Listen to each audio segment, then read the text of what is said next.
If humans are the sex organs of the machine world, then I feel like a bee trying to create a hive without fully realizing why. I have been drawn to the path of self improvement for as long as I can remember, and it all started with Meditations by Marcus Aurelius. Um, that's when I realized that other people actually are trying to get better and they left clues for me. You see, I was struggling with depression from a very early age, with my first suicide plan and at 10 years old. I remember coming back from school, looking out of the window and trying to pick a spot on which I'd land on after I jumped out of the window if I didn't pass the fifth fucking grade in the primary school. So, yeah, that's that. Many years later, on April 23rd, 2024, just 3 days after my 4th birthday, which is a little bit over a year and a half now, um, I just couldn't take living as a fake character anymore. And because of neglecting my inner calling, on to do the work that I was supposed to do at every single opportunity I had in my life, I nearly took my own life. But I couldn't get off the hook so easily.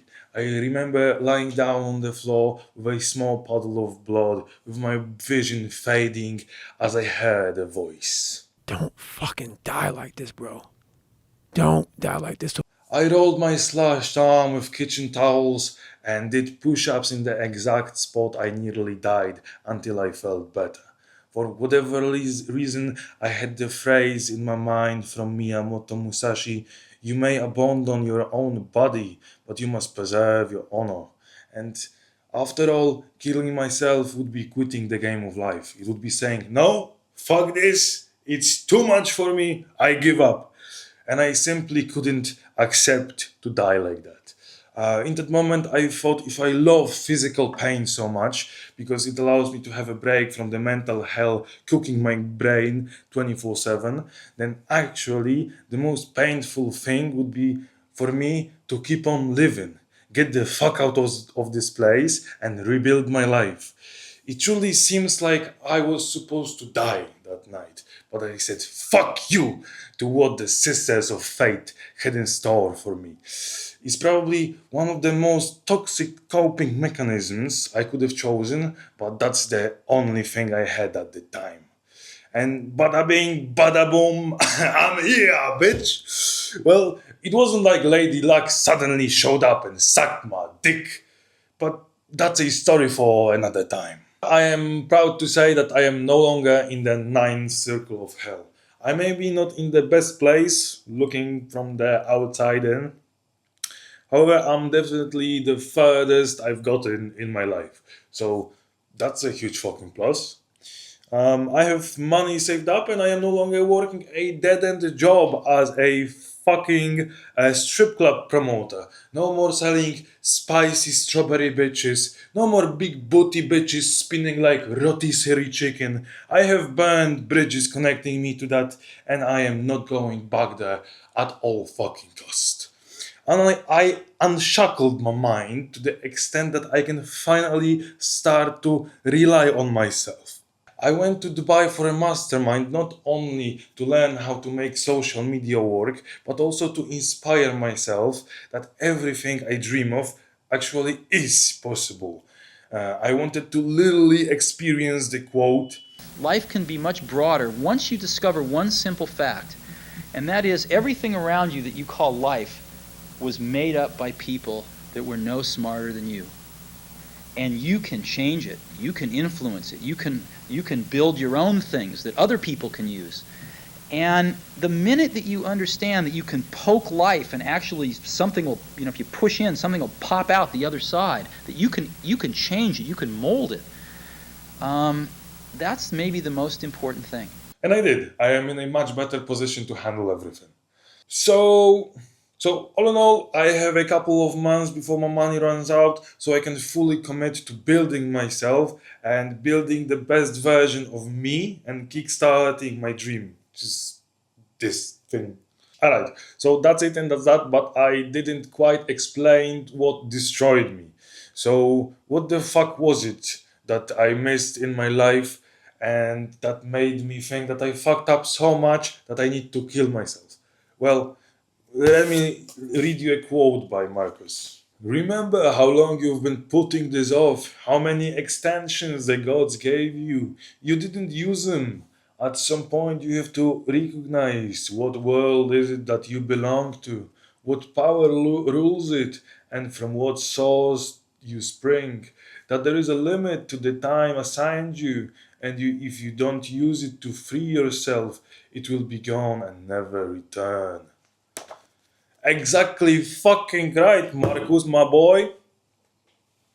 So for as far as I can remember, I wanted to create videos, films, movies, whatever the fuck. I wanted to break off a piece of my mind and share it with the world. Share my uniquely fucked up mind. It's not that I am obligated to do it, I deeply want to do it. And I've snuffed that desire in myself for so long. For some very strange reason, I don't know exactly what it is I am going to do. I do know that it involves a camera, making shit happen, and creating stories. Unfortunately, unresolved pull towards creation, when suppressed, will create a push towards your own self-destruction. Of course, my mental health fuckery, it's not only about wanting to make videos and then not doing it for years. To have a glimpse at, of course, my mental health fuckery is not only about that I wanted to create videos and didn't fucking do it. To have a glimpse at the whole fucking picture, you need to add ADHD, borderline, fucked up childhood, heartbreaking solitude, toxic stress as a kid, probably a sprinkle of autism, and I bet you could find something else that's wrong with me, but at this point, I don't give a flying fuck anymore. There is no excuse for me for this or that. I either overcome this shit or die a nobody. That's life, baby! Merry fucking Christmas! It's just the hell that. What? Fuck! That's just the hand I've been dealt by life. And I can't reshuffle that bitch. I need to play with what I have. That's life. For the longest time, I have been ashamed to call myself sensitive. However, I finally understand the beauty of it. It is simply a deeper understanding of everything that happens around me. If you see tremendous beauty or tremendous pain where other people see little or nothing at all, you are confronted with big feelings all the time. These emotions can be confusing and overwhelming when those around you don't see what you see and feel what you feel. This can lead to a sense of isolation and a general feeling of not belonging, of otherness. I've been trying to read it 5 times. Fuck it, I'm just going to read it of this. Because of my particular programming of my subconscious, all of this creates a very unhealthy self-image which comes with unnecessary hardship that are 100% of my own creation and under my own control. Yet I subject myself to them even though I know better. The biggest problem of mine, I would say, is that my mind defaults to having absolutely zero or negative self-worth, which results in me seeing myself as the scum of the earth, to put it lightly. Holy fuck! I was trying to read that 5 times. No, my mind is just not cooperating with me right now. Sorry, my man, I'm going to be better next time. People who are particularly challenged in this sense generally can't produce creative work over and over again. This isn't because they are not artistically capable, but because they were only able to break through their own issues 1 or 2 times and share great work. One of the reasons so many great artists die of overdoses early in their lives is because they are using drugs, kurwa. Fuck, drugs. Fucking drugs. Using drugs to numb a very painful existence. The reason it's painful is the reason they became artists in the first place. Their incredible sensitivity. Yeah. So from that one time that I brought myself to death's door, I feel like I have time traveled straight to my deathbed and back. The only thing running through my mind right now, as I look back on the whole experience, can be summed up with this clip that Joe Rogan did that perfectly just puts the cherry on top. That's the fear. The fear is never reaching your potential. That's it. That always falling short, always quitting before you're done, always procrastinating, always not doing the right thing. And then one day you're an old man Yep. and you look back and go, God, I could have been great. Yep. I could have been great. All right, so simply, what is it that I want to do? I want to take over the self improvement space on YouTube by documenting my way like nobody else has done before. You see, many people have documented parts of the external, but I want to shine the light on the internal changes as they happen and evolve. You know, so far from so far my life felt like I was a test subject, a prototype never even considered for mass production, created to be field tested on the capacity a human has before he slips into complete insanity. I don't know exactly how to put it into words, but when I read David Goggins' book Can't Hurt Me, I felt as if I was reading a book that another version of me wrote from a different timeline. I am shit scared of running, yet I simply fucking know that at some point in my life I will just have to run the Moab 240, even though I barely ran 3 kilometers last week. I have no other way of expressing it other than I want to document my journey of becoming one of the hardest men under the sun, starting from the bottom of the barrel. And even as I am saying it now, it doesn't even fucking make sense. But this is not just about running, lifting, any one particular thing. It's about all of them together. And I want to see how I'll handle myself and my mind throughout what I am faced with. It's all about becoming a true master of my mind and my body and my life. Honestly, I want to see how it looks like when I do everything right. Every single fucking thing. I already know how my life looked like when I do everything wrong. And I do not want to ever go back to that godforsaken fucking place. So, coming back to that quote from Marcus, there is a limit to the time assigned to you. And if you don't use it to free yourself, it will be gone and never return. And I feel like I am in the very same spot as David Goggins found himself many years ago when he was 24. Unfortunately, I'm 25. It's the last possible fucking moment for me to make this shit happen, or it will be taken away by the hands of time along with me, forgotten as a nobody. If you can see it here, and you have the courage enough to speak it, it will happen. So I see these shots, I see these sequences, and I don't shy away from them. A lot of times people believe in certain things, but they keep to themselves. They don't put it out there. If you truly believe in it, if you become vocal with it, you are creating that law of attraction and it will become reality. Alright, so what are the things bouncing around my mind that I want to get done with all this?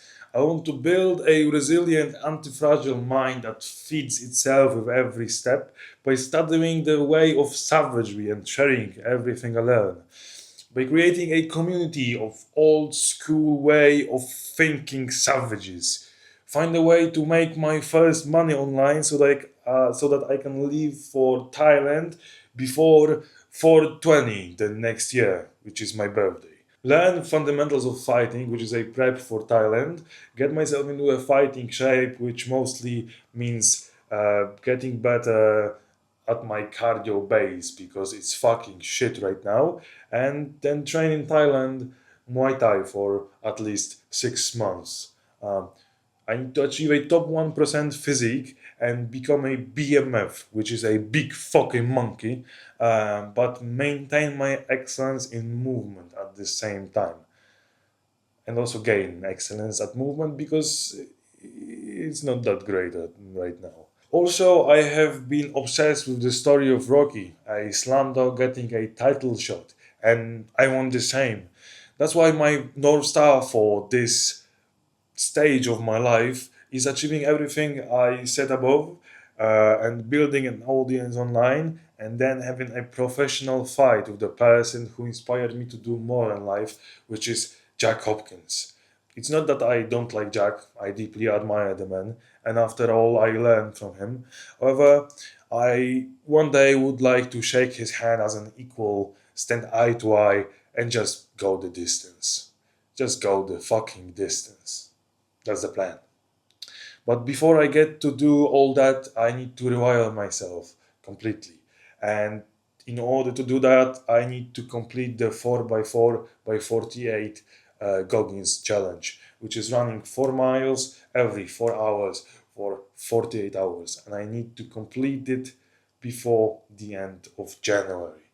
So, as I'm saying it, it feels kind of impossible, but Listen, impossible is nothing to somebody that tries. Everything that someone said was impossible has happened. Yeah. also Nietzsche came at it with this: I know of no better life purpose than to perish in attempting the great and the impossible. So I get the grades on my side. Alright, so that's it and that's that for now. I know that this video is maybe not the greatest piece humanity has ever seen. However, I hope my intention can be felt. Because this time my intention is not just conscious purpose, it's the congruence of purpose. It requires alignment of all aspects of one's life, of conscious thought and unconscious beliefs, of capabilities and commitment, of actions when working and not, in a state of living in harmonic agreement with myself.